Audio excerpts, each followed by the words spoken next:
Good afternoon to all. आज हम next chapter आपको करवाएंगे एनसीईआरटी का +2 का chapter number 6, that is the molecular basis of inheritance. हमने प्रीवियस चैप्टर किया था चैप्टर नंबर 5, उसमें हमने principle of inheritance and variation आपको करवा दिए थे। मेंडल के एक्सपेरिमेंट, बाकी जो कम्प्लीमेंट्री जीन, बाकी जो अदर फिनोमिनाज हैं, लिंकेज वगैरह, क्रॉसिंग ओवर, डोमिनेंस, मुझे उम्मीद आपको सारे क्लियर हो गए होंगे। बट एक्चुअल मॉलिक्यूलर लेवल पे इनहेरिटेंस कैसे होती है, that is the molecular basis of inheritance. तो इसमें हमने ये सारे टॉपिक करने हैं। चलिए हम वेरी फर्स्ट स्टार्ट करते हैं डीएनए से। तो डीएनए की अगर मैं बात करूँ, DNA is a long polymer of the deoxy ribonucleotides. इसको हम कहते हैं डीऑक्सी राइबोन्यूक्लिक एसिड। डीएनए जो है इसमें नंबर ऑफ न्यूक्लियोटाइड्स होते हैं। न्यूक्लियोटाइड जो हैं बेस पेयर को ही कहते हैं प्रेजेंट इन इट। जब बेस के साथ जैसे एडिनिन है, इसके साथ फॉस्फेट भी जुड़ जाएगा, शुगर भी जुड़ जाएगा, तो ये क्या बन जाएगा, nucleotide. This also the characteristics of organism. जैसे बैक्टीरियोफाज है, ये इसकी एग्जांपल है। इसमें 5386 न्यूक्लियोटाइड हैं। लैम्डा में 48,502 बेस पेयर है। ई कोलाई में 4.6 10⁻6 बेस पेयर है। ह्यूमन में 3.3 10⁻9 बेस पेयर है। तो हर एक ऑर्गेनिज्म में जो बेस पेयर अलग अलग होते हैं। चलिए आगे स्टडी करते हैं structure of the polynucleotide chain. अब डीएनए जो और आरएनए है, इसका स्ट्रक्चर क्या है। न्यूक्लियोटाइड के 3 कंपोनेंट होते हैं। मैंने आपको बताया कि nitrogenous based pentose sugar, ribose sugar होती है आरएनए में, इसलिए इसका नाम है राइबोन्यूक्लिक एसिड। डीऑक्सी राइबोज होती है आरएनए में, इसके लिए डीएनए में इसका नाम है डीऑक्सी राइबोन्यूक्लिक एसिड। और साथ में होता है फास्फेट जो ग्रुप होता है। So there are the 2 of nitrogenous based, purine and pyrimidine. Purine में आता है एडिनिन ग्वाइनिन, पेरिविडिन में आता है साइटोसिन, यूरासिल, थायामीन। साइटोसिन जो कॉमन होता है डीएनए आरएनए में, थायामीन जो है ये प्रेजेंट होता है डीएनए में, आरएनए में नहीं होता। यूरासिल आरएनए में होता है थायामीन की जगह। So nitrogenous base is link to the pentose sugar through the N glycosidic linkage. Glycosidic bond से होता है form the nucleoside such as the adenosine deoxy ribonucleoside, guanosine deoxynucleotide, cytidine और deoxy cytidine, तो ये होते हैं। और अब जब इस पर फास्फेट ग्रुप जुड़ जाता है 5OH ग्रुप पोजीशन पे by the फास्फोडाइएस्टर bond. Phosphate group जुड़ता है फास्फोडाइएस्टर बॉन्ड से, और जो शुगर जुड़ता है नाइट्रोजीनियस बेस से by the glycosidic bond. फास्फोडाइएस्टर bond जब इसको जोड़ता है तो ये बन जाता है nucleotide. So the 2 nucleotide link in the 3 to 5 polarity and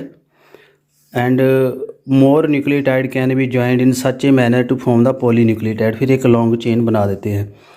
जैसे यहाँ पॉलीन्यूक्लियोटाइड चेन है, 5' एंड एक साइड पर रह गया। ये शुगर है, फास्फेट है, ये नाइट्रोजीनियस बेस्ड है। फास्फेट, शुगर, नाइट्रोजीनियस बेस, तो ऐसे ये लॉन्ग चेन बन जाती है। और जो 5' end of ribose sugar which is refer to 5' end of polynucleotide chain. Similarly at the other end of the polymer of the ribose has the free 3OH group which is referred to as 3' end of the polynucleotide chain. The backbone in the polynucleotide chain is formed due to sugar and phosphate। Sugar phosphate की बनी होती है। ऐसे आगे DNA करेंगे, SP आता है उसमें, तो इसके ऐसे ग्रुप लगे होते हैं। तो बैकबोन जो इसकी बनती है, नाइट्रोजीनियस बेस जो है शुगर के साथ जुड़े होते हैं, बैकबोन से निकलते हैं। आरएनए की बात करें तो वो सिंगल स्टैंडर्ड होता है, OH ग्रुप एट 2 पोजीशन पे। आल्सो आरएनए यूरासिल जो है थायामीन की जगह होता है, that is the methyl uracil, another chemical name of the thymine. Thymine जब मॉडिफाइड हो जाता है तो उसका केमिकल नेम है 5-मिथाइल यूरासिल, जिसको हम यूरासिल कहते हैं। अगर डीएनए की बात करें तो इसको फ्रेडरिक एंड मिश्र ने 1869 में देखा था, स्टडी किया था। उन्होंने इसका नाम दिया था nuclein. However due to the technical limitation, जो लॉन्ग पॉलीमर इंटैक्ट था और elucidation of structure of DNA remained exclusive for very long period, उसका काफ़ी देर तक पता नहीं लगा। इट वाज ओनली इन 1953 जब James Watson and Francis Crick ने एक्सरे स्टडी से डाइफ्रैक्शन से Maurice Wilkin and Rosalind Franklin की एक्सपेरिमेंट को दिया था और डबल हेलिक्स मॉडल दिया था। तो उसको कहते हैं Watson and Crick model. One of the hallmark of their proposition was base pairing between the two. तो बेस पेयरिंग के ऊपर उन्होंने काम किया था। However this proposition was also based on the observation of Erwin Chargaff that was the double standard DNA ratio between adenine and thymine guanine and cytosine constant. Chargaff rule था, उसके according AT double bond GC triple bond ratio same होती है। तो इनके experiment को उन्होंने compile up कर दिया था। अपनी को इतनी इनकी फाउंडेशन नहीं थी वाटसन एंड क्रिक की, तो फिर उन्होंने वाटसन एंड क्रिक मॉडल दिया था डबल हेलिकल स्ट्रक्चर। सो इसके फीचर्स क्या हैं? It is made of the 2 polynucleotide chain. The backbone is constituted of sugar phosphate. The 2 chain have the anti parallel sequence. It mean if one chain has polarity 5 or 3, other will be 3 to 5. Base in the 2 strand are paired through the hydrogen bond forming base pair. Adenine और thiamine के 2 bond होते हैं, guanine cytosine के 3 bond होते हैं। 2 chain are coiled in right hand fashion. Pitch जो between जो खाली स्पेस डायमीटर होता है डेट इज़ 3.4 नैनोमीटर और एंड देयर आर रफली 10 base pair in each turn. हर एक टर्न में 10 बेस पेयर होते हैं। तो यहाँ पे ये बात कर रहा है डबल हेलिकल स्ट्रक्चर की। ये मैंने वीडियो भी डाला है आपको डिटेल के लिए, डिफरेंस फॉर्म ऑफ DNA कर सकते हो वहाँ से। ये 5' एंड है, ये 3' है, इधर 3' होगा, इधर 5'। तो इसमें 3 बॉन्ड बने GC में, AT में 2 बने। तो ये है वाटसन एंड क्रिक का double helix model. Sugar phosphate की यहाँ बैकबोन बनेगी ऐसे, तो ये ऐसे इससे शुगर से नाइट्रोजनियस बेस निकल रहे हैं। सो बाकी इसमें जो रह गया है, the plane of the base pair stack over each other double helix से हाइड्रोजन बॉन्ड बनते हैं, स्टेबिलिटी बनी रहती है। Compare the structure of purine and pyrimidine, you can find out the distance between 2 polynucleotide change of is almost constant. ये भी मैंने उसमें बताया है आपको, इसमें उन्होंने स्ट्रक्चर नहीं दिए, वैसे उस वीडियो में आप देख सकते हो। The preposition of the double helix structure of the DNA and it's simplicity is explaining the genetic implementation. Soon as the French Crick proposed the center dogma molecular biology which state the genetic information जो है DNA से RNA से protein जाती है। फिर उन्होंने centre dogma दिया था, DNA रेप्लिकेट करके DNA बनाता है, ट्रांसक्रिप्शन करके मैसेंजर RNA बनाता है, ट्रांसलेशन से मैसेंजर RNA से प्रोटीन बनती है। This is the centre dogma of molecular biology. बाकी जो DNA होता है यूकैरियोट का, that is packed 2 constituting base pair जो हैं वो 0.34 nanometre. If the length of DNA double helix is typical mammalian cell की बात करें, उसको निकालना हो तो हम उसे बेस पेयर को मल्टीप्लाई कर देंगे 0.34 से। It come out the 0.2 metre, इतना लेंथ होती है DNA की। So length is far greater than the dimension of typical nucleus. Nucleus से काफ़ी ज़्यादा डिमेंशन है इसकी। इक्वलाई जो है उसका जो DNA 1.36 मिलीमीटर है। You can calculate the number of base pair, तो इसको डिवाइड करके निकाल सकते हैं। प्रोकैरियोट जैसे इक्वलाई है, they do not have any identical nucleus. DNA इसका स्कैटर्ड होता है, इसको न्यूक्लियोइड कहते हैं, मैंने बता दिया था। प्रोटीन्स वगैरह नहीं होते इसमें, इसको न्यूक्लियोइड कहते हैं। नेकेड DNA होता है। यूकैरियोट में जो DNA वो कॉम्प्लेक्स होता है, हिस्टोन प्रोटीन से कवर्ड होता है। Protein require the charge depend on the bundle of amino acid. Amino acid इसके ऊपर चार्ज काफ़ी होता है, पॉजिटिव चार्ज देते हैं इसको। नेगेटिव चार्ज DNA को होता है फास्फेट ग्रुप से। हिस्टोन में बेसिक अमाइनो एसिड ज़्यादा होते हैं, lysine and arginine. Both amino acid carry the positive charge. Histone और organise in form 8 unit, that is the histone octamer. Histone के 8 ऑक्टामर होते हैं, H2A, H2B, H3, H4। 2 से मल्टीप्लाई करेंगे ऐसे बन जाते हैं। और एक H1 लिंकर होती है जो इसको जोड़ती है, जो मैंने वीडियो में बताया है। तो जब हिस्टोन के ऊपर DNA रैप करता है उसको न्यूक्लियोसोम कहते हैं। टिपिकल न्यूक्लियोसोम में 200 बेस पेयर होते हैं DNA हेलिक्स के। न्यूक्लियोसोम रिपीटिंग यूनिट में क्रोमेटिन स्ट्रक्चर देती है। न्यूक्लियोसोम जो है वो बीड देख सकते हैं, स्ट्रिंग के ऊपर ऐसे काम करती है, इलेक्ट्रॉन माइक्रोस्कोप में नज़र आता है। Bead on string structure in chromatin is packed to form the chromatin structure, जो फर्दर मेटाफेज में और कंडेंस होकर क्रोमोसोम दे देता है। तो इसमें सुपर कॉइल्ड मॉडल आ जाता है, सोलिनॉइड एंड टोरॉइड मॉडल। तो ये है इसका न्यूक्लियोसोम मॉडल। हिस्टोन के ऑक्टामर इसको रैप कर रहे हैं। ऑक्टामर है जिसके ऊपर DNA, H1 लिंकर है जो हिस्टोन को जोड़ता है। तो ऐसे इलेक्ट्रॉन माइक्रोस्कोप में बीडेड नज़र आएंगी। और नॉन हिस्टोन प्रोटीन्स भी होती है। Typical nucleus some rich in chromatin loosely packed and refer to the euchromatin. जो डीएनए कम पैक्ड होता है, कॉइलिंग कम होती है, वो एक्टिव डीएनए होता है, उसको यू क्रोमेटिन कहते हैं। बट जो ज़्यादातर है वो हेट्रोक्रोमेटिन है, उसकी पैकेजिंग ज़्यादा है। तो ये डिपेंड करता है एक्टिविटी के ऊपर। जो एक्टिव सेल होगा उसमें यू क्रोमेटिन ज़्यादा होगा। जेनेटिक मटेरियल की रिसर्च थी, काफ़ी ज़्यादा इसके ऊपर एक्सपेरिमेंट किए गए थे। इसमें एक ग्रिफ्थ का एक्सपेरिमेंट था, ट्रांसफॉर्मेशन, जिसने स्ट्रेप्टोकोकस निमोनिया बैक्टीरिया लिया था जो निमोनिया करता है, तो उसने इसकी ट्रांसफॉर्मेशन देखी थी। स्ट्रेप्टोकोकस निमोनिया था, उसको कल्चर मीडियम में ग्रो किया। इसकी शाइनी कॉलोनी एस स्मूथ थी, अदर रफ थी। एस स्ट्रेन जो थी उसमें पॉलीसेकेराइड कोड था, आर में नहीं था। माइस जो इन्फेक्टेड हुई थी स्मूथ के साथ डाई थी, क्योंकि ऐसे एक वायरुलेंट स्टेन थी। And infected but mice infected are do not develop pneumonia. So S strain जब इंटैक्ट की तो माइस मर गई, आर की तो नहीं मरी। तो ग्रिफ्थ ने क्या किया था, इसको हीट किल्ड करके तैयार किया था। जो हीट किल्ड एस स्टेन था उसको इंजेक्ट किया, अब तो मरे नहीं। जब हीट किल्ड को आर लाइव के साथ कर दिया तो वो मर गए थे। That was transformation. He concluded that the R strain bacteria someone been transformed by heat killed S strain. तो एस का डीएनए उसके साथ कंबाइन कर गया था, उसमें वायरुलेंट जीन एक्टिव हो रहे थे। Such transforming principle transform from heat killed S strain he enabled the rough stain synthesize smooth polysaccharide coat and become virulent. This must be due to transfer of genetic material. However, the biochemical nature of genetic material उस time पे कोई इतना clear नहीं था। और भी कई experiment आए थे। Prior to that Oswald Avery and Maclyn McCarty ने जेनेटिक एक्सपेरिमेंट किए थे। They work to determine the biochemical nature of Griffith experiment. उन्होंने प्योरीफाई किए थे protein, DNA, RNA from the heat killed S strain, देखने के लिए पे क्या ट्रांसफ़र होता है। They discover the DNA alone from the S bacteria that cause R to become transformed. They also discover the protein digesting enzyme protease and RNA digesting RNase did not affect the transformation. क्योंकि DNA को digest करने का enzyme ये नहीं है, कोई और enzyme होता है। So transforming substance was not protein और RNA, it was DNA. So इससे हमें ये पता चला था आपकी DNA is the genetic material. Genetic material DNA equivocal proof of DNA genetic material. फिर Alfred Hershey and Martha Chase के एक्सपेरिमेंट से आया था।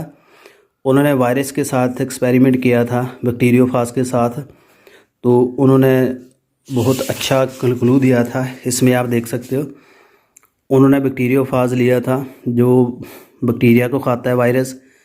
इसमें रेडियो एक्टिव सल्फ़र डाल दिया था 35, तो एक में लिया था 32 रेडियो लेवल फास्फोरस। तो दोनों को जब ग्रो किया, इन्फेक्शन हुई, ब्लेंडिंग, देन सेंट्रीफ्यूगेशन। तो रेडियो एक्टिव सल्फ़र जो थी डिटेक्टेड इन सुपरनेट, तो radio active not detected in supernet, क्योंकि सुपरनेट में हमारे पास सल्फ़र आएगा, प्रोटीन जो सुपरनेट में आ जाती है, डीएनए सेगमेंट जो सुपरनेट में नहीं आता। तो इसलिए जो फास्फोरस था वो that was only in the DNA, क्योंकि डीएनए में सल्फ़र नहीं होता।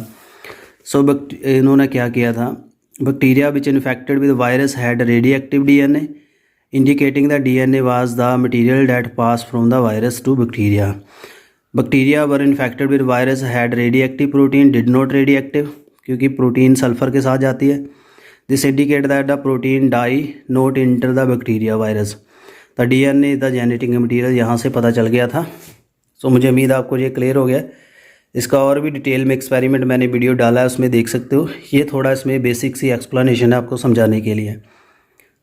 Next is the property of the genetic material DNA versus RNA. Genetic material की क्या प्रॉपर्टीज़ होनी चाहिए?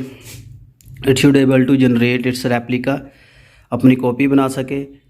केमिकली स्टेबल होना चाहिए, स्ट्रक्चरली।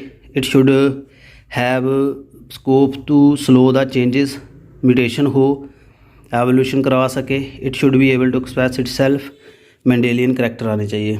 तो genetic material should be stable and if not to change with different stage of life cycle. ऐसा नहीं हो कि एज के साथ डीएनए चेंज हो जाए, सेम रहना चाहिए। Stability as it one property of genetic material, जो ग्रिफ्थ के एक्सपेरिमेंट से आई है। that is the heat killed bacteria at least did not destroy some of the property of genetic material. This no can easily explain that in the light of DNA, two stand being complementary.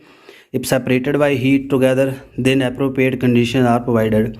Further, 2 OH group present in every nucleotide in RNA is a reactive group and make RNA labile and easily degradable. RNA is also known to be catalytic, hence reactive. DNA जो chemically less reactive है, structurally more stable है। तो इन कारणों से DNA जो ज़्यादातर higher organism का genetic material है, RNA बेसिकली वायरसेस का ही है। Therefore among the 2 nucleic acid DNA is the better genetic material. In fact, the presence of thiamine at the uracil also confirm the additional stability. Thiamine ज़्यादा stability दे देती है। Both RNA DNA able to mutate. In fact, RNA unstable mutate faster. So virus having RNA genome, इसलिए उसका life span कम होता है, mutation ज़्यादा होती है। RNA can easily codify synthesis of protein, hence easily to express itself. DNA जो है RNA के ऊपर डिपेंड करता है, अपने आप एक्सप्रेस नहीं कर पाता। सो प्रोटीन सिंथेसिस मशीनरी है जो RNA से ही आई है। अब आप discussion indicate that both DNA and RNA can function as genetic material. उसके बाद आता है RNA word. From the foregoing conclusion an immediate question become evident, which is the first genetic material, DNA or RNA? RNA was first genetic material. There is no any evidence. क्यों? क्योंकि metabolism, translation, splicing evolved around RNA. RNA use act as a genetic material as well as catalyst. So, but RNA being the catalyst was reactive and hence unstable. Therefore, the DNA has evolved from RNA with chemical modification and may make it more stable. DNA being double helix having complementary base strand further just changes by evolutionary repair. तो ये evolution DNA का RNA से ही हुआ है। तो Watson Crick model था, उन्होंने semi conservative type से एप्लीकेशन दी है। इसका मीनिंग है फिर एप्लीकेशन एक सेगमेंट पे होती है, एक पे नहीं होती। बेसिकली एप्लीकेशन 3 तरह की होती है। कंजर्वेटिव जब दोनों सेगमेंट करें, डिस्ट्रप्टिव अगर कहीं भी पार्ट से हो जाए। सेमी कंजर्वेटिव होती है जो आधा पार्ट करता है, ज़्यादातर यूकैरियोट में ये होती है। तो चलिए एप्लीकेशन के ऊपर काम करते हैं। सो वाटसन एंड क्रिक ने ही ये दिया था hypothesis. After the completion of replication each DNA molecular build parent and newly stand, so the scheme was that semi conservative. तो एक्सपेरिमेंटल प्रूफ भी हमारे पास हैं यहाँ पे, जो मिल्सन एंड सेथी एक्सपेरिमेंट है।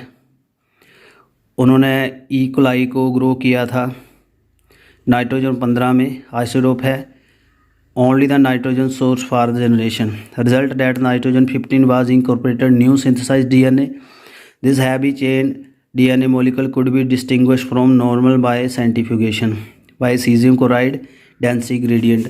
Then they transferred the cell into the medium with normal ammonium chloride, took sample of the various definite interval. तो various samples हुए थे, उन्होंने क्या रिज़ल्ट दिए थे तो यहाँ आप देख सकते हो। इसमें जे ग्रेविटी फोर्सेस है नाइट्रोजन 15 का। 20 मिनट के बाद, 40 मिनट के बाद आपके पास सेगमेंट आ गए। उसमें नाइट्रोजन 14 भी था, 15 भी था। इसमें 14 भी है, 15 भी है, तो हाइब्रिड बना है। Thus the DNA was extracted from culture 1 generation of after from nitrogen 15 to 14 after 20 minute. E. coli divide after 20 minutes, had hybrid intermediate density. DNA extracted from culture after another generation 40 minutes. Generation 2 was load was equal hybrid of दोनों का। E. coli was grow to 80 minutes, तो उसके साथ भी यही आया था। Very similar experiment इसके किए गए हैं, जिससे हमें पता चल जाता है कि DNA जेनेटिक मटीरियल है। और बिका फैबा बीन के ऊपर एक्सपेरिमेंट किया था टेलर ने, उन्होंने भी यही प्रूव किया है। नेक्स्ट है machinery and the enzyme DNA replication के। सो DNA जो रेप्लिकेशन है, इसके जो DNA डिपेंडेंट DNA पॉलीमरेज है, ये रिएक्शन फास्ट करता है, कैटालाइज करता है डीऑक्सीराइबोन्यूक्लियोटाइड को जोड़ने के लिए। और further more replication is very expensive process. Deoxyribonucleoside triphosphate dual property है, एक्टिव भी करता है और एनर्जी भी देता है। In addition to DNA dependent RNA polymerase many additional enzyme required for that. So इसमें रेप्लिकेशन फॉर्क बनती है, अनजिपिंग ORI बनता है, यहाँ से रेप्लिकेशन स्टार्ट होती है। तो वैसे वो कॉइलिंग कम हो जाती है, डबल हेलिक्स टूट के सिंगल हेलिक्स हो जाता है, फॉर्क बन जाती है। दो तरह का ग्रो करता है, continuous and discontinuous. Continuous segment जो है आपका वो 3 to 5 आएगा, 5 to 3 पोलैरिटी, वो 3 to 5 दूसरा जाएगा।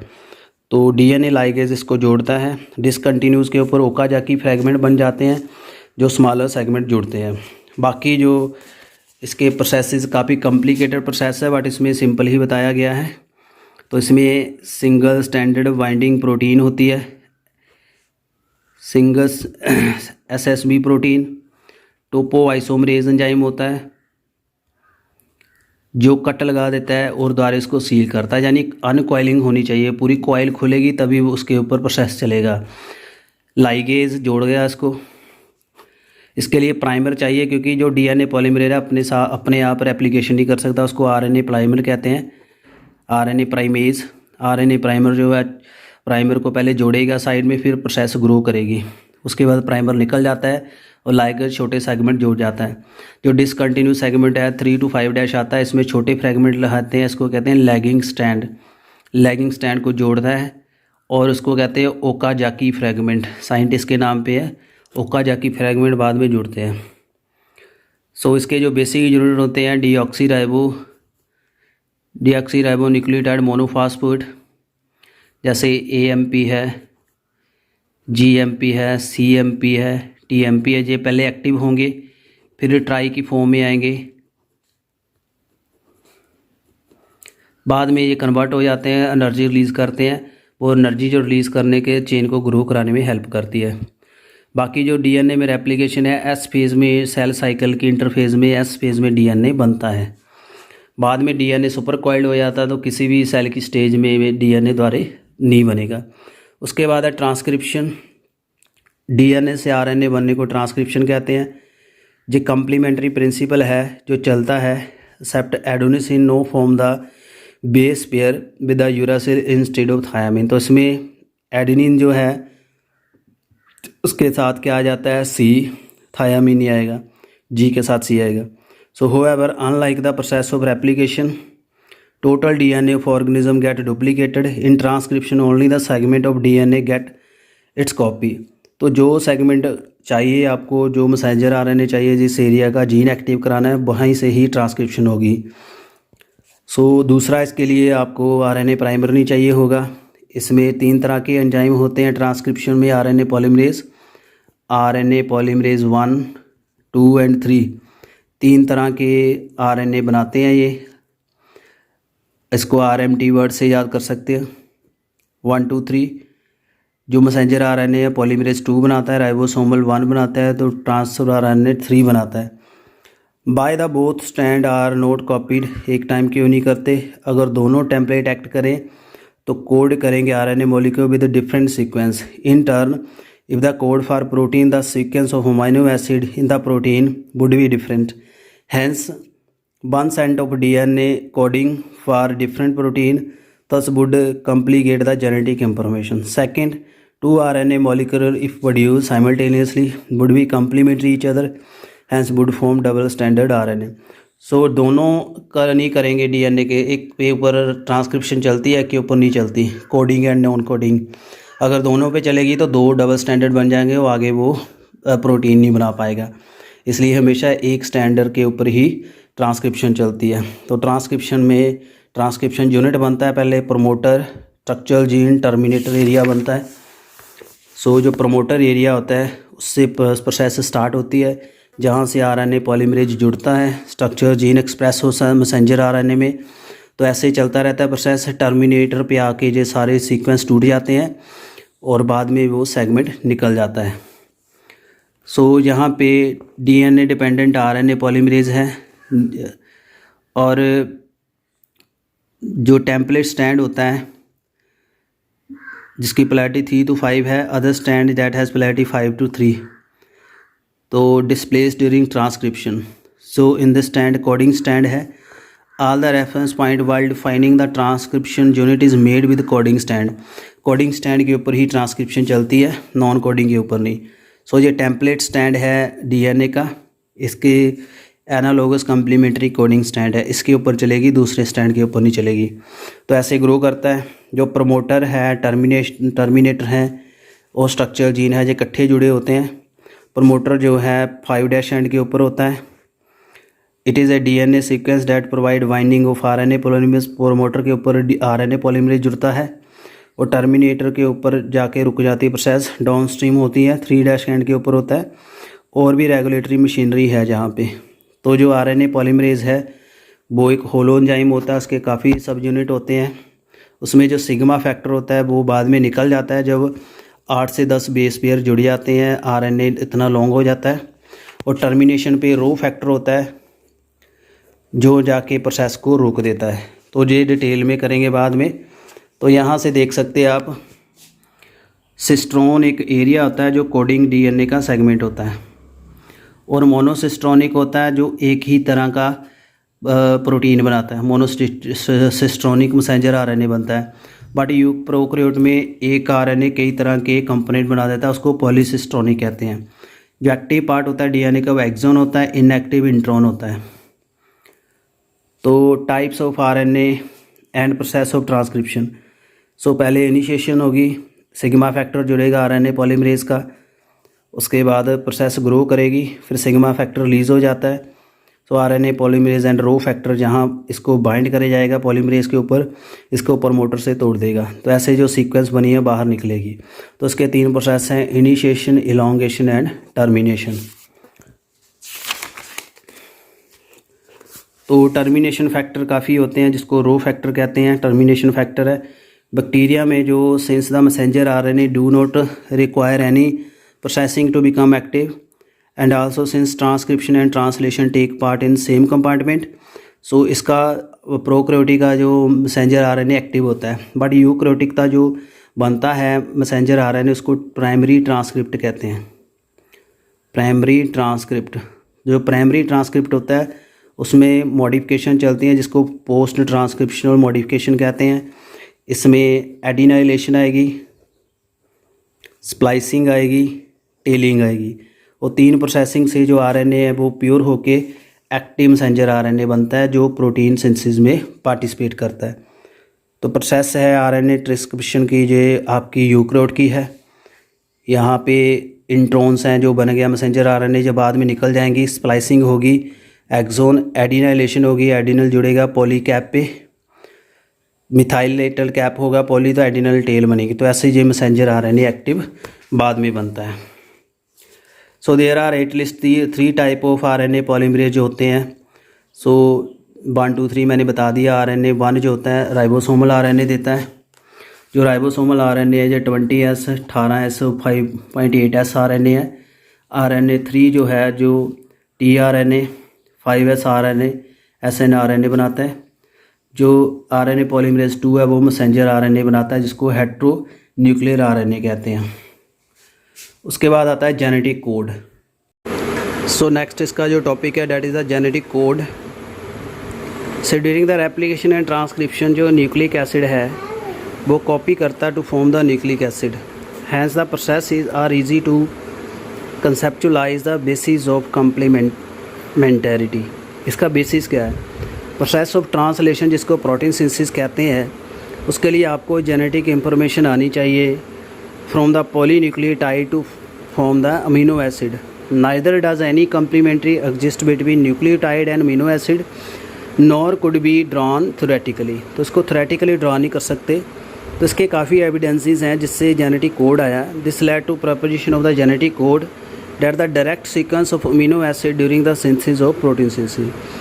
If determining the biochemical nature of genetic material and structure of DNA was exciting, the proposition of the differing of genetic code was most challenging। तो काफ़ी चैलेंज था ये।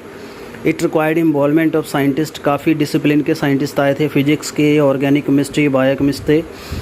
इट वाज द जॉर्ज मैनबो, physics का था, जो argue हुआ था since there are only 4 base if they could have code for 20 amino acid they code constitute the combination of base. तो उन्होंने इसके कॉम्बिनेशन करके बनाए थे। 3 कोड होते हैं तो 4 की पावर 3 करके 64 कॉम्बिनेशन आ गए थे। तो 64 में आपके 3 कोडन होते हैं जो टर्मिनेशन होते हैं, तो इसलिए टोटल कोडिंग के 61 कोडन होते हैं। तो इसका हरगोविंद खुराना ने केमिकली मेथड डेवलप किया था और डीएनए भी बना के दिखा दिया था। And synthesizing RNA molecule with defining the combination of base that is the homopolymer and copolymer. Marshall Nirenberg cell free system for protein synthesis and finally help for coding the deciphered Severo Ochoa enzyme that is a polynucleotide phosphorylase was helpful in polymerizing RNA with defining sequence in template independent manner। सो वहाँ पे and में checker board बना था, जो checker board यहाँ आपको मैं दिखा रहा हूँ। तो इसमें आपके 4 पोजीशंस आ जाती हैं, 4 कोडन हैं UCAG ये RNA के कोडन होते हैं और ये अमाइनो एसिड को कवर करते हैं। तो उसको आप थ्योरेटिकली बना सकते हो। तो इसका पर्टिकुलर जो है उसका है जो कोडन अमीनो एसिड का, जैसे ल्यूसिन देखें तो इसके CUG, CUG, ये सारे ल्यूसिन ही बनाएंगे। अब जेनेटिक कोडन के क्या फीचर्स हैं? सबसे पहले 61 कोडन होते हैं जो कोड करते हैं, 3 नॉन कोडिंग होते हैं। So code only for 1 amino acid hence unambiguous and specific. कोई ऐसा नहीं होता, इसमें तुक्का नहीं चलता, बट जिसके लिए डिस्टाइंट है वही बनाएंगे। सम अमीनो एसिड जो हैं एक से ज़्यादा के लिए कोड करते हैं, उसको डीजनरेट कहते हैं, जैसे यहाँ पे मैंने ल्यूसिन का बताया। उसके बाद कोडन यूनिवर्सल होता है। अगर बैक्टीरिया में यू से हम फिनाइल एनालिन बनाएंगे तो काफ़ियों से यही बन जाती है। AUG जो ड्यूल फंक्शन है, ये मिथ्योनिन भी बनाता है और इनिशिएशन प्रोसेस भी स्टार्ट करता है। सो ये इसके कुछ फीचर्स हैं। तो जैसे आप यहाँ देखोगे जो एक सीक्वेंस बनी है MET fee do you face any difficulty in predicting the opposition. तो इसको आपने अगर ठीक करना हो तो कैसे करोगे? तो ये एक्चुअली अमीनो एसिड की सीक्वेंस है और इसके कोडन जे दिए हुए हैं। तो आपको अगर कोडन पता होगा तो आप प्रेडिक्ट कर लोगे कौन सा अमीनो एसिड है। AUG होगा तो आपका मिथोनिन होगा, UUC एंड सो ऑन आपके फिनाइल एनालिन बनाएगा। तो आपका यहाँ फिनाइल एनालिन अमीनो एसिड देख सकते हो, PHE, ये सारे इसके कोडोन्स हैं। सो मुझे उम्मीद है आपको इतना क्लियर हो गया। बाकी अगर इसमें म्यूटेशन आ जाए, जैसे आपकी सिकल सेल एनीमिया की है, उसमें 6 नंबर का जो अमीनो एसिड है वो चेंज हो जाता है ग्लूटामिक एसिड का वलीन के साथ, तो उसमें कोडोन का एक बेस पेयर चेंज हो जाता है। जैसे यहाँ समझाया है राम हैड रेड कैप, अगर आप B इंसर्ट कर दोगे तो हैज़ एंड रेड जो है रीअरेंज हो जाएंगे। राम हैज़ BREDCA, तो जो चेंज हो गया एक आने से। सिमिलरली अगर आप 2 लेटर इंसर्ट कर दोगे इसमें BIR, तो इसमें चेंज हो गए, 2 चेंज कर दिए तो इसमें चेंज आ जाता है। जैसे Ram had EDCAP, Ram had DCAP, Ram has cap, तो चेंज हो जाता है। तो इसी तरह से जो फॉर्मेशन है अमीनो एसिड की वो भी अल्टर्ड हो जाती है। इसको हम कहते हैं फ्रेम शिफ्ट म्यूटेशन और डिलीशन म्यूटेशन, यानी कोडोन है आगे शिफ्ट हो जाता है। उसके बाद ट्रांसफ़र RNA होता है जिसको अडाप्टर मॉलिक्यूल कहते हैं, ये अपने साथ अमीनो एसिड लेके चलता है। तो इसमें जो ये क्लोबर लीफ स्ट्रक्चर होता है इसका, इसमें कोडन एंटी कोडन साइट होती है, अमीनो एसिड बाइंडिंग साइट होती है। तो एक्सेप्टर एंड है इसका अमीनो एसिड का। ये initiator tRNA has no tRNA for stop codon. For initiation there is another specific tRNA that's refer to initiator, यानी इनिशिएशन के अलग को tRNA होते हैं, वो अपने अंदर अमीनो एसिड लेके चलते हैं। सो यहाँ पे ये लेके जाएगा, मैसेंजर RNA के साथ जोड़ेगा। उसके बाद प्रोसेस आता है ट्रांसलेशन। ट्रांसलेशन होता है जैसे ट्रांसलेशन करते हैं हम इंग्लिश को हिंदी में, जो लैंग्वेज को कन्वर्ट करना, that is the process of polymerization of amino acid, उसको पॉलीमराइज करना पॉलीपेप्टाइड में। In order to sequence of amino acid are defined by sequence of base in messenger RNA। Messenger RNA के जो base हैं वही protein के base आते हैं। Amino acid joined bye bond which known and the peptide bond, तो ऐसे जुड़ते हैं। फॉर्मेशन ऑफ पेप्टाइड बॉन्ड के लिए एनर्जी चाहिए होती है। Therefore the first phase itself is the activated, amino acid activate होगा तो चार्जिंग ऑफ टीआरएनए होगा। जो अमाइनो एसिड जब उसके साथ जुड़ जाएगा तो टीआरएनए चार्ज होगा, इसको कहेंगे amino acylation. If to charge tRNA are brought close the formation of peptide bond जो है वो चलती है। तो यहाँ जो पूरी मशीनरी इतना डिटेल में नहीं दिखाई गई, आपको मैं वीडियो बताऊंगा, एक पूरा मैकेनिज़्म समझाऊंगा उसमें।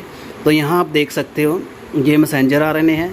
मैसेंजर आरएनए के ऊपर पहले स्मॉल यूनिट जुड़ता है राइबोसोम का, उसके बाद फिर उसके लार्ज यूनिट जुड़ता है। तो जो फर्स्ट अमीनो एसिड आता है वो मिथोनिन वाला लेके आता है, बेस पेयर कोडोन आता है, मैच करता है।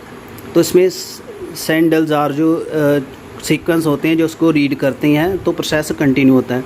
जब ये दोनों जुड़ जाते हैं तो ये ट्रांसलेशन इनिशिएशन कम्प्लेक्स बनाते हैं। उसके बाद जो राइबोसोम होता है उसके 3 साइट्स होते हैं, अडाप्टर साइड, प्रमोटर साइड और exit side, EPA side. EPA sites कहते हैं इसको। तो ये भी हम डिटेल में करेंगे। तो सेलुलर जो फैक्ट्री है सिंथेसिस प्रोटीन के लिए वो राइबोसोम है। राइबोसोम 2 यूनिट के होते हैं, डिफरेंट 80 तरह के प्रोटीन होते हैं। 2 सब यूनिट बता दिए। स्मॉल सब यूनिट जो मैसेंजर आरएनए पे जुड़ता है, ट्रांसलेशन स्टार्ट होती है, 2 साइट लार्ज सब यूनिट फिर जुड़ जाते हैं। Ribosome act as the catalyst. 23S RNA एक कैटलिस्ट का काम करता है जिसको राइबोजाइम कहते हैं। ये पेप्टाइड बॉन्ड बनाता है, 2 अमीनो एसिड में पेप्टाइड बॉन्ड इससे ही बनता है। Translation unit in the messenger RNA sequence of the RNA that is flanked by start codon AUG and stop codon जो स्टॉप करते हैं। A messenger RNA also has some additional sequence that are not translated and refer to as untranslated region UTR। ये present होते हैं 5' end before the start codon and 3' end after the stop codon. तो ये क्या they are required for efficient translation process UTR। For initiation the ribosome जो है पहले bind करेगा मैसेंजर आरएनए के ऊपर स्टार्ट कोडन के साथ, इनिशिएशन टीआरएनए साथ लेके आएगा वो। During this phase a complex बन जाता है, इसमें amino acid link tRNA bind कर जाएंगे दोनों। उसके बाद पेयर बन जाता है इसके साथ codon anti codon. Transfer RNA पे एंटी कोडन होता है, मैसेंजर आरएनए के ऊपर कोडन होता है। Amino acid added 1 by 1, translation से पॉलीपेप्टाइड चेन लॉन्ग हो जाती है और उसके बाद एंड में रिलीज़र फैक्टर होते हैं जो इनको तोड़ देते हैं और प्रोसेस रुक जाता है। तो ऐसे आप देख सकते हो इस जगह पे ये इस तरह से ये साइट दिखाई हुई है, इसको EPA। A साइट पे पहले अमाइनो एसिड आएगा, फिर वो शिफ्ट हो जाता है P साइट पे।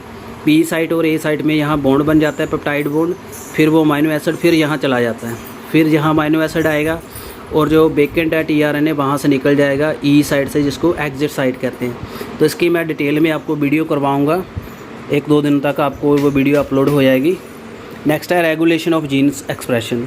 जो जीन काम करते हैं वो रेगुलेटेड हो जाते हैं ट्रांसक्रिप्शन लेवल के ऊपर, आरएनए बनने पर उसकी प्रोसेसिंग और उसके ट्रांसलोकेशन जब होता है न्यूक्लियस से साइटोप्लाज्म में जो मैसेंजर आरएनए होता है और प्रोटीन बनती है, that is the translation level.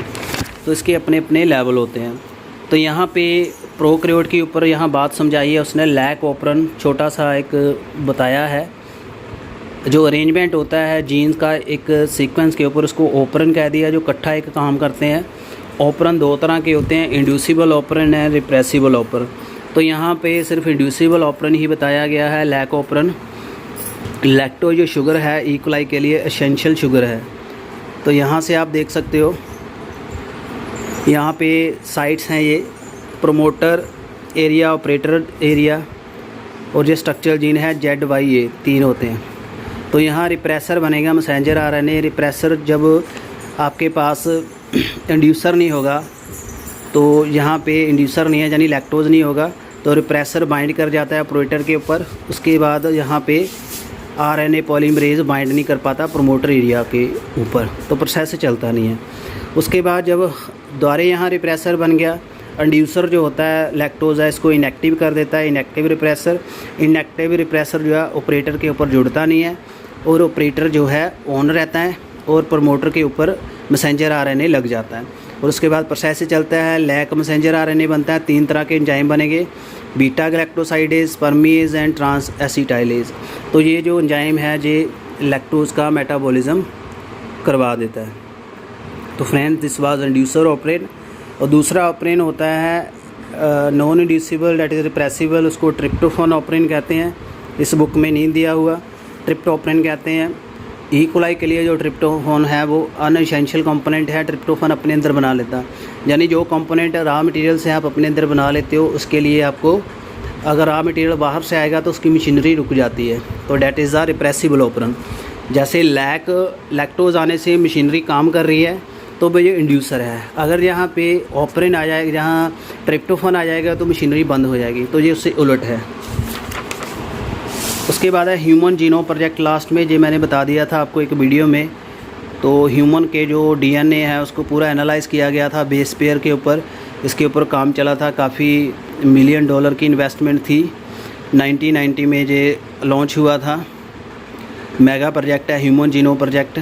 तो इसमें 3 × 10⁹ बेस पेयर को रेगुलेट करना। हर एक की जो कॉस्ट थी $3 पर बेस पेयर आई थी, और ये प्रोजेक्ट ज़्यादा $9 बिलियन का चला था। और इससे बुक बनी है अबाउट काफ़ी पेजेस की है, 1000 लेटर है, each contained 1000 pages and then 30-100 books would be required पूरा डीएनए करने के लिए। तो इसको बायो इन्फॉर्मेटिक भी कहते हैं। इसका जो डाटा है वो एक सॉफ्ट कॉपी की फॉर्म में वेबसाइट के फीड कर दिया गया है। तो इसके गोल क्या हैं? आइडेंटिफाई करना जो बेस पेयर है 20 से 25 हज़ार जीन ह्यूमन के, उसको आइडेंटिफाई करना, सीक्वेंस करना 3 बिलियन बेस पेयर, स्टोर करना इस इंफॉर्मेशन को डाटा पेयर में, टूल इम्प्रूव करना, और इसमें ethical, legal and social issue है ELSI, यानी जो समाज को कोई प्रॉब्लम क्रिएट ना करे, इकोलॉजिकल बैलेंस बना रहे। तो इसमें 13 साल का प्रोजेक्ट था। काफ़ी देशों ने इसमें हिस्सादारी की थी, पैसा लगाया था इसमें, जापान, फ्रांस, जर्मनी, चाइना। तो इससे रिज़ल्ट काफ़ी अच्छे मिले थे। तो इसमें मेथोडोलॉजी काफ़ी काम करती हैं, जिसके ऊपर वो एक्सपेरिमेंट करते हैं। जैसे आपका ड्रोसोफिला है इंसेक्ट में, उसके ऊपर भी काफ़ी काम चला इस प्रोजेक्ट के अंडर। और एलिगेंस जो है, C. एलिगेंस जो निमेटोड है, उसके ऊपर एक्सपेरिमेंट, डेवलपमेंट, बायोलॉजी के एक्सपेरिमेंट चलते हैं। और उसके बाद बात करूँ यहाँ मैं अरेबिडोफिस, ये प्लांट है जिसके ऊपर बॉटनी के एक्सपेरिमेंट चलते हैं। तो काफ़ी मेथड्स हैं यहाँ पे जो उसके डीएनए को सीक्वेंस करते हैं, जैसे बैक बैक्टीरियल आर्टिफिशियल क्रोमोसोम, जैक जीक्स आर्टिफिशियल क्रोमोसोम। तो इससे इनकी जो सीक्वेंसिंग को इनलार्ज करना, PCR वगैरह रिएक्शन जहाँ चलती है। तो काफ़ी टेक्निक्स जो लेटेस्ट टेक्निक्स हैं अप्लाइड बायोलॉजी की, उसको यूज़ करके डाटाबेस तैयार किया गया है। तो जैसे ये कोई ऑर्गेनिज्म दिखा रहे हैं, जो सेल है, सेल का क्रोमोसोम है, क्रोमोसोम में डीएनए उसके जीन है। तो ऐसे ये इसका एक फ्लो चार्ट बना है। तो काफ़ी सीक्वेंस जो है इसको अनोटेड किया गया, असाइंड किया गया हर एक क्रोमोसोम पे। जैसे क्रोमोसोम 1 की सीक्वेंस है कंप्लीटेड की गई थी 2006 में। Then last 24 chromosome and 22 auto chromosome जो थे वो भी एनालाइज किए गए थे। साइलेंट फीचर्स क्या हैं ह्यूमन जीनोम प्रोजेक्ट के? इसमें 3164 billion nucleotide, 3000 base pair, gene जो एस्टिमेट 30,000 जो जीन एस्टिमेट किए गए हैं इसमें, और less than 2% genome code protein. काफ़ी डीएनए आपका इनएक्टिव रहता है। Scientist have identify about the 1.4 million location where the single DNA, जैसे SNP सिंगल न्यूक्लियोटाइड पॉलीमॉर्फिज्म मिलता है, SNP कहते हैं। तो formation of promise revolutionize process finding the chromosome location and disease associated, यानी फ्यूचर में कोई बीमारी होगी उस जीन से ट्रेस कर सकते हैं। अब इसके काफ़ी चैलेंजेस थे, पूरी तरह से ये प्रोजेक्ट कामयाब नहीं हो पाया किसी वजह से। लास्ट में आती है डीएनए फिंगरप्रिंटिंग। डीएनए जो आपका है 99.9 सिमिलर है सभी का। अज्यूमिंग द ह्यूमन जीनोम जो 3×9 जो बेस पेयर हैं उसमें जो स्टडी हुआ है, डीएनए जो है हर एक इंडिविजुअल का यूनिक होता है, फिनोटाइपिक एक्सप्रेशन देता है। तो इसमें डीएनए फिंगरप्रिंटिंग में रेपिटेटिव डीएनए काम करता है। ये जो सीक्वेंस होती हैं ये रिपीट होती हैं काफ़ी बार, और ये कोई कोड नहीं करती, और ये सेपरेट होती हैं बल्क ऑफ जीनोम से। Different peak during the density centrifugation, density gradient करने के बाद ये सेपरेट हो जाती हैं। Bulk of DNA from the major peak and other small peak जो है इसको सैटेलाइट डीएनए कहते हैं। Depending upon the composition A T G C rich length of segment number of repetitive unit जो है इसको क्लासीफाई किया जाता है माइक्रो सैटेलाइट में, मिनी सैटेलाइट में। ये मैंने आपको बता दिया। सीक्वेंस जो हैं ये do not code for protein. The sequence जो है इसमें काफ़ी ज़्यादा पॉलीमॉर्फिज्म आता है, वेरिएशन आती है, और यही वेरिएशन हम यहाँ काम लेते हैं डीएनए फिंगरप्रिंटिंग में। सो हेयर फॉलिकल का DNA, skin, bone, saliva, sperm का ये यहाँ काम आ जाता है। फर्दर द पॉलीमॉर्फिज्म हेरिटेबल है पेरेंट्स से बच्चों के लिए। डीएनए फिंगरप्रिंटिंग जो बेसिस है पैटर्निटी टेस्ट के लिए और डिस्प्यूट के लिए। तो डीएनए में जो पॉलीमॉर्फिज्म है अराइज ड्यू टू म्यूटेशन से भी आ जाता है। Different kind of mutation occur affect you already call, जो चैप्टर में आपने पढ़ी हैं। So if the germ cell mutation do not occur seriously impair humans ability to have offspring who can transmit mutation, it can spread the other member populations. Allele जो है sequence variation traditionally has described DNA polymorphism बताया गया है। तो इसमें जो heritable mutations हैं, inheritable जो आगे जाती हैं वो बात की है। तो मेन जो म्यूटेशन को भी छोड़ के जो मेन डीएनए टेक्निक्स हैं वो काम आई हैं। इसमें वेरिएबल नंबर टेंडर रिपीट्स है BNTR, इनको लेते हैं और इनको जज करते हैं। ये BNTR हर एक के लिए यूनिक होती है। जितना इनमें लेवल बनेगा उतनी उसमें आइडेंटिफिकेशन आ जाएगी। पहले डीएनए आइसोलेट करेंगे, फिर इसको एंडोन्यूक्लियस से तोड़ेंगे, फिर इलेक्ट्रोफोरेसिस करेंगे, फिर इसकी सदर्न ब्लॉटिंग से टेक्निक से करेंगे, फिर हाइब्रिडाइजेशन करेंगे प्रोब से, फिर इसको एनालाइज करते हैं रेडियोग्राफी से। PCR कर लेते हैं, अगर सेगमेंट कम हो तो उसको लेंथ को ग्रो कर लेते हैं। तो ओवरऑल यहाँ आप देख सकते हो पेरेंट का क्रोमोसोम है, ये मैटरनल क्रोमोसोम है, क्रोमोसोम नंबर 7 दोनों के, और क्रोमोसोम 2 है, क्रोमोसोम 16 है, individual A and individual B। तो यहाँ पे टेंडन रिपीट्स आगे 7 के 2 के, और यहाँ पे इसके रिपीटेड बैंड बन रहे हैं 1 2 3 4 से 12 तक। कितने बैंड आपस में मैच कर रहे हैं तो उसी के बेसिस पे इसको करते हैं। तो few representative chromosome have been shown contain different copy of BNTR। तो इसको अंडरस्टैंडिंग के लिए कलर स्कीम यूज़ की है। The 2 allele for a chromosome also contain the different copy of BNTR. It is clear that the bending pattern of DNA from crime scene matches with individual B not A। तो यहाँ पे 2 का लिया हुआ है, एक का दूसरे के साथ वेंड नहीं कर पा रहा है। सो फ्रेंड्स, ये था सारा video with the molecular basis of inheritance. मुझे उम्मीद है आपने कुछ यहाँ से अच्छा यूज़फुल इंफॉर्मेशन कलेक्ट किया होगा। इतना ज़्यादा डिटेल में नहीं है, बट फिर भी आपको बेसिक आइडिया ये करवाने में हेल्पफुल है। तो बाकी के वीडियो के लिए चैनल के साथ बने रहिए, और मैं कोशिश करूँगा आपको जो 3 जो बहुत इंपॉर्टेंट प्रोसेसेस हैं, ट्रांसलेशन, ट्रांसक्रिप्शन एंड रेप्लिकेशन, आपको ज़रूर करवाऊँगा वीडियो में एग्ज़ाम होने से पहले। Thank you very much and stay tuned.